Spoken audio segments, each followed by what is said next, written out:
Bismillahirrahmanirrahim.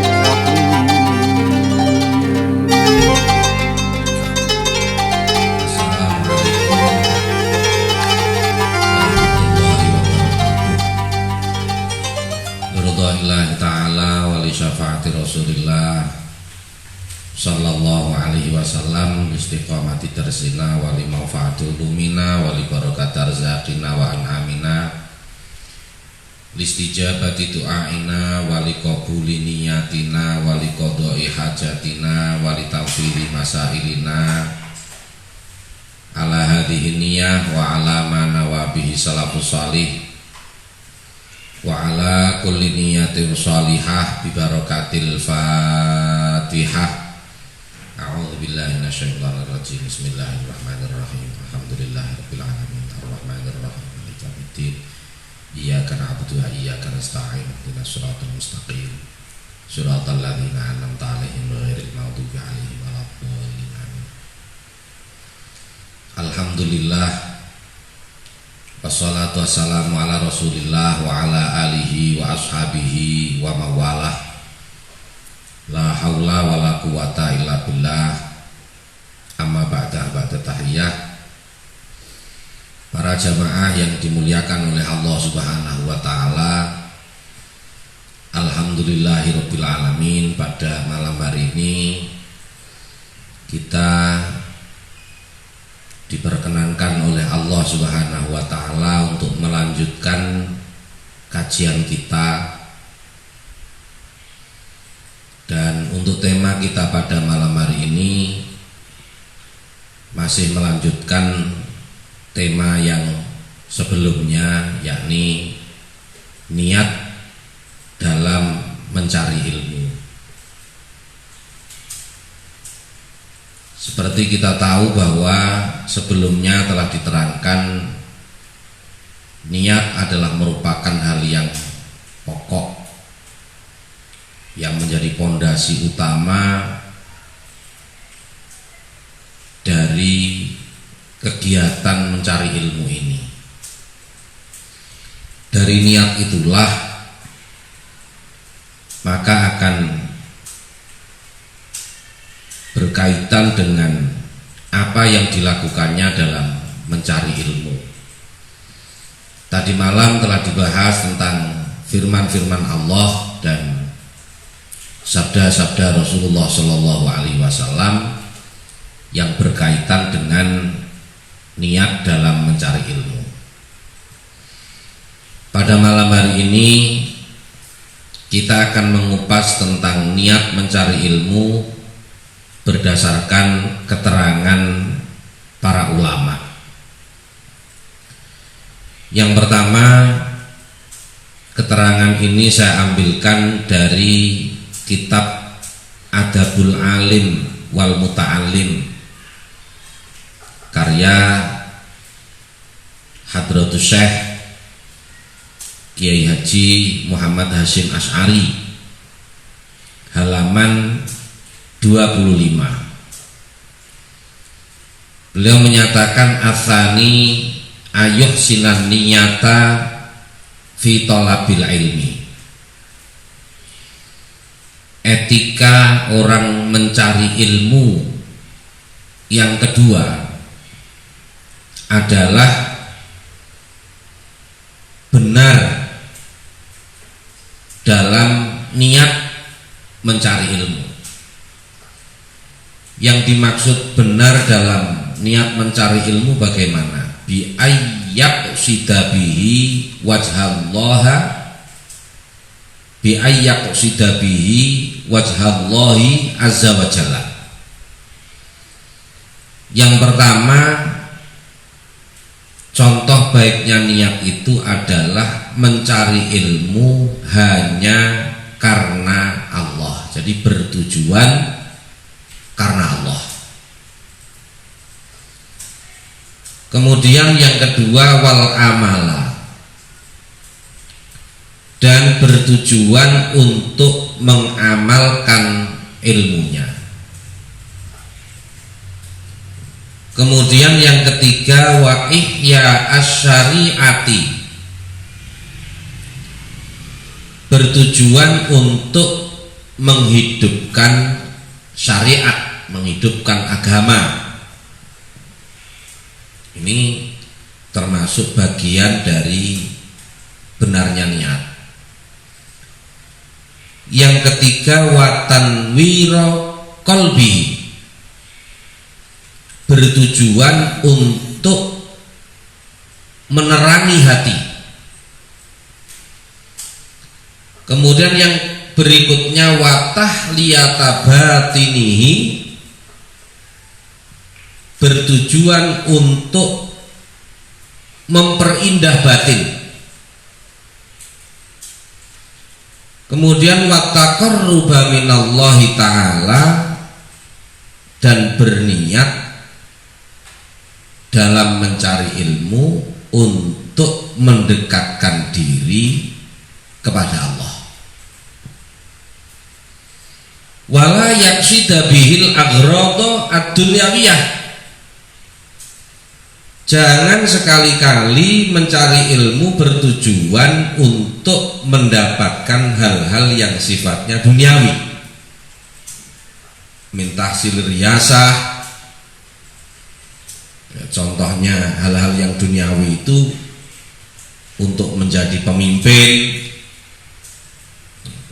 dunia, wal jahi, untuk mencari kedudukan atau mendapatkan jabatan, wal mali, dan supaya untuk mendapatkan harta,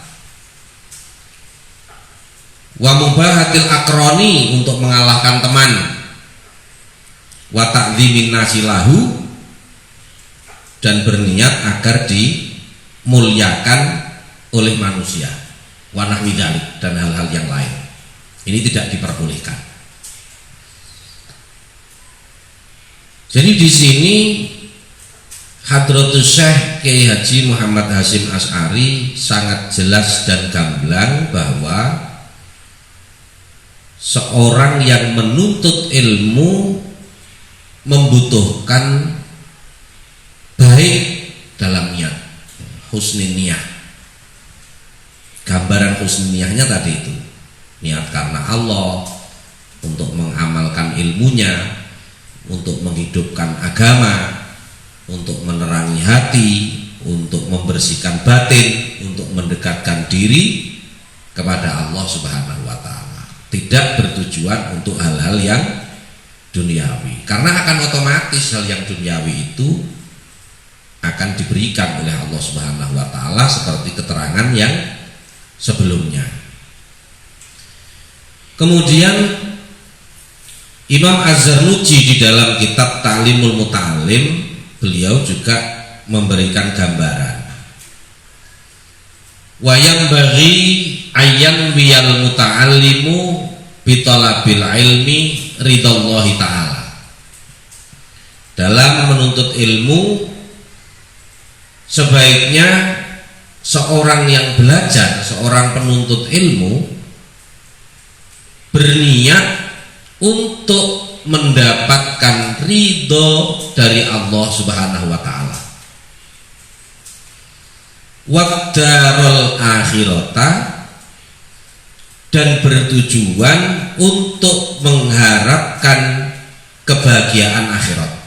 Jadi tujuannya, orientasinya orientasi akhirat.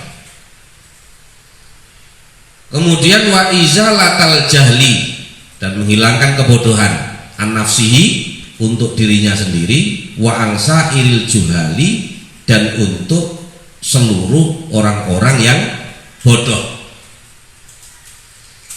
wa ihya ad-dini, untuk menghidupkan agama, wa ibqa al-islami, untuk melestarikan Islam. Fa inna baqa al-islami bil ilmi, karena lestarinya Islam itu sesungguhnya karena ilmu.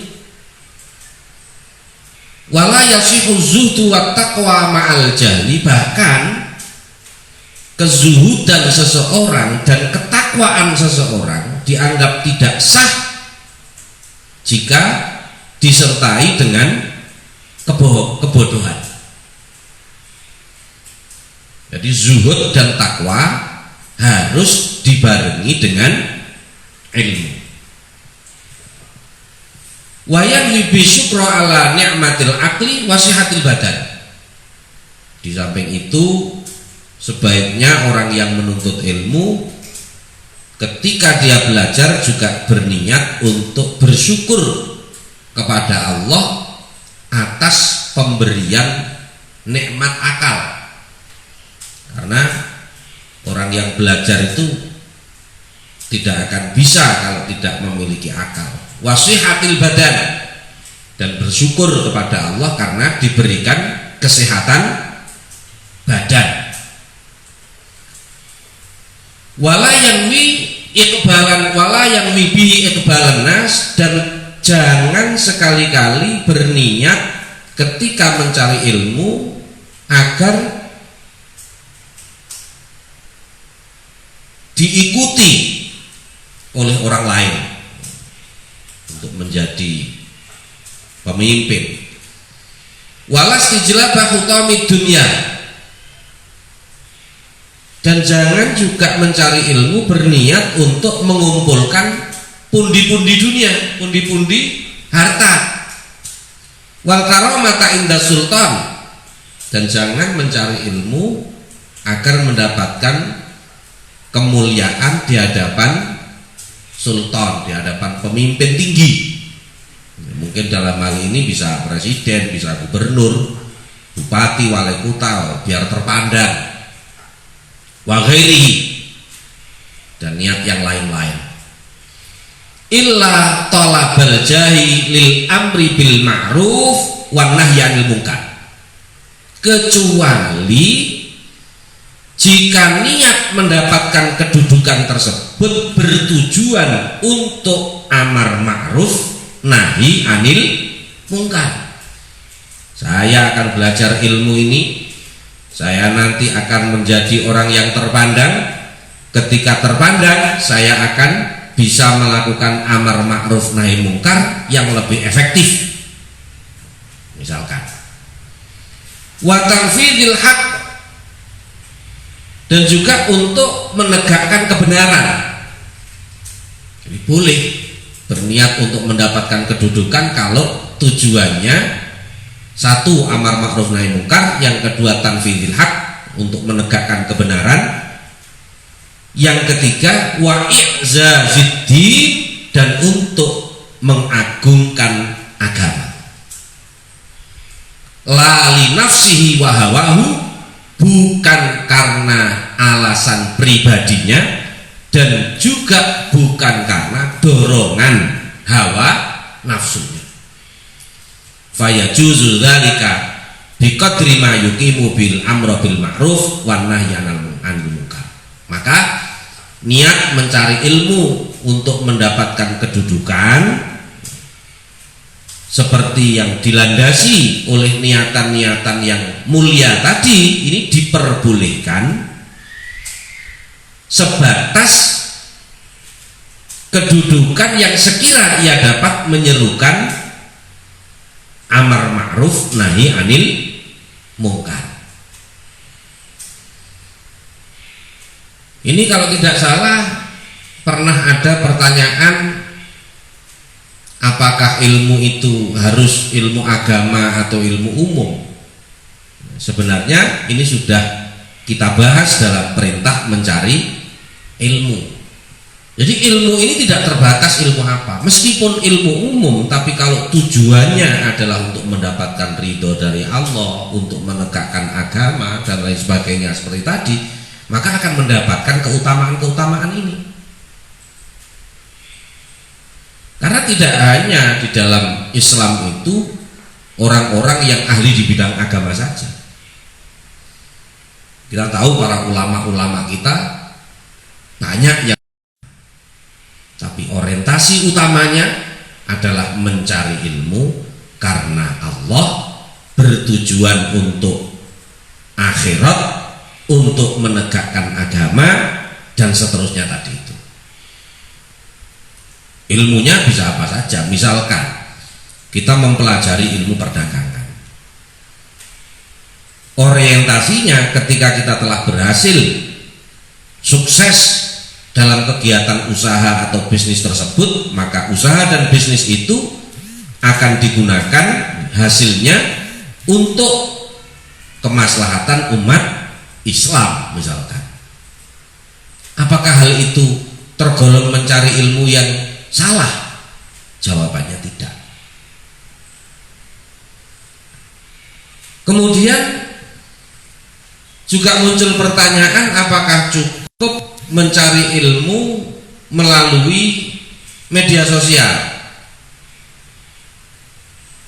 tanpa menghadiri majelis ilmu? Mencari ilmu itu sendiri memiliki pahala tersendiri, sedangkan menghadiri majelis ilmu itu juga terdapat pahala yang tersendiri. Jadi meskipun kita mencari ilmu melalui media sosial, memanfaatkan kecanggihan informasi dan teknologi saat ini, maka itu hal yang tidak salah. Sama seperti kita menuntut ilmu dalam keadaan normal, dalam keadaan biasa secara langsung.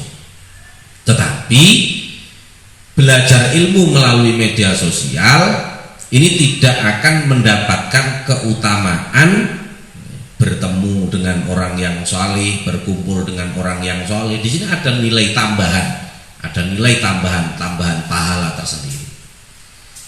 Sosial tersebut orang yang terpercaya atau tidak, ini sama seperti halnya kita mencari ilmu secara langsung.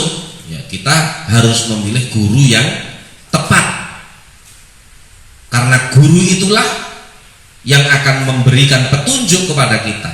Bagaimana mungkin orang yang tidak memiliki keahlian, orang yang tidak memiliki kapabilitas di bidang ilmu, lantas kemudian kita mendapatkan ilmu dari orang tersebut?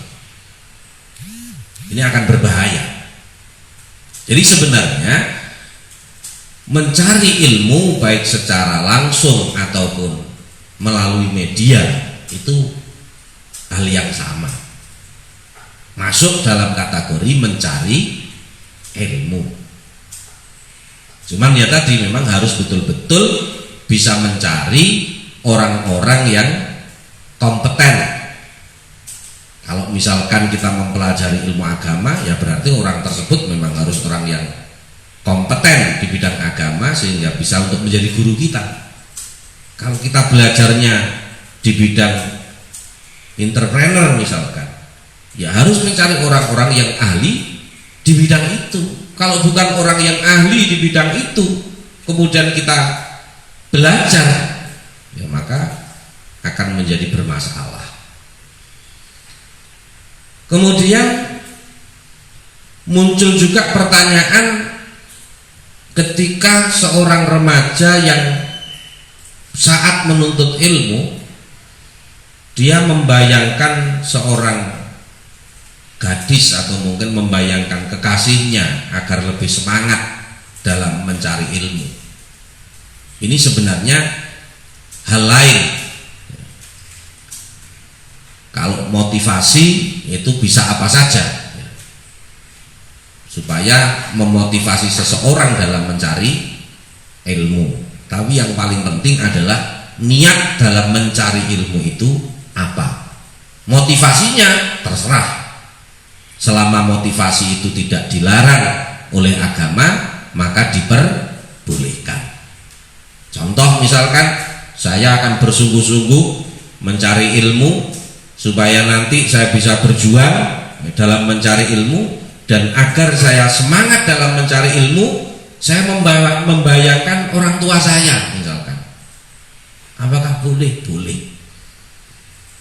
Selama hal yang memotivasi itu hal yang tidak bertentangan dengan agama, diperbolehkan. Kemudian juga muncul pertanyaan berikutnya, yang pertanyaan ini sebenarnya tidak berkaitan dengan pembahasan mencari ilmu, tetapi masuk pada tim kami, yakni orang yang mandi besar pada waktu zuhur, kemudian dia mandi besar lagi pada waktu asar. Alasannya karena dia ragu. Pada saat zuhur tadi, saat ia mandi besar tadi, mandinya sudah sempurna atau belum. Kalau memang yang ia ragukan itu berkaitan dengan kesempurnaan, itu tidak perlu untuk mengulangi mandi besarnya. Tetapi apabila yang diragukan adalah keabsahan mandinya, ini akan berbeda lagi. Jadi al yakin la yuzalu bisyak. Kalau dalam fikih itu ada tingkatan-tingkatan. Yang pertama yakin, bisa dikatakan mungkin secara mudahnya memahami 100% itu yakin. Kemudian turun lagi di bawahnya namanya dzon. Dzon itu dugaan kuat. Ya, dugaan kuat itu sampai pada 75% misalkan. Nah, yakin dan dzon ini semuanya masuk dalam kategori yakin. Makanya dalam fikih itu diterangkan, misal berkaitan dengan kentut. Di dalam hatinya dia menanyakan, wudhu saya sudah batal atau belum? Itu maka jawabannya yang diambil adalah belum. Kenapa? Karena yang lebih kuat zonnya itu ada di belum. Batal atau belum. Tetapi kalau misalkan pertanyaan yang ada di dalam hatinya itu kelihatannya saya tadi sudah batal, nah itu beda lagi. Berarti yang di zon, yang didugaan kuatnya itu adalah sudah batal. Kemudian turun lagi yang namanya syak. Syak itu ragu. Ragu itu 50%. Ya, kalau kita contohkan sederhananya seperti itu. Kemudian ada yang di bawahnya lagi namanya wahm. Wahmun itu masih di bawahnya syak. Jadi kalau tingkatan tentang hati itu 4 macam itu. Ada yakin, ada dzon, ada syak, dan ada wahm. Kalau misalkan berkaitan dengan mandi besarnya, menduga tadi mandinya tidak sah, ya, karena ada area yang belum terbasuh, misalkan anggota tubuh zahir yang belum terkena air, ya berarti harus mengulangi mandinya. Bahkan tidak hanya mengulangi mandinya, tapi juga mengulangi sholat zuhurnya. Kalau memang mandi besar tadi dilakukan sebelum melakukan sholat zuhur. Demikian. Ini yang kita bahas pada kesempatan malam hari ini, dan insya Allah pada pertemuan berikutnya kita akan membahas tema buah ilmu. Buah ilmu. Ini muncul pertanyaan di Facebooknya Mambaul Falah. Ada orang yang berilmu tapi dia tidak memiliki akhlak, tapi dia tidak mengamalkan ilmunya. Nah ini bagaimana? Ini nanti akan kita bahas dalam buah ilmu. Ya, karena ilmu itu ibarat pohon, ibarat pohon. Jadi harus ada buahnya. Nah, kalau ada pohon yang tidak berbuah, nah ini perlu dipertanyakan. Mungkin sejenis bonsai nanti akhirnya ya. Kalau bonsai itu kan pohon yang tidak berbuah. Nah bonsai itu juga ada 2 macam. Ada bonsai yang memiliki nilai jual, ada bonsai yang sama sekali tidak memiliki nilai jual. Itu termasuk bonsai yang gagal, kan begitu. Apalagi bonsai yang mati, lah itu nggak punya apa-apa itu. Insya Allah akan kita lanjutkan pada pertemuan yang berikutnya. Mudah-mudahan bermanfaat. Al-Fatihah.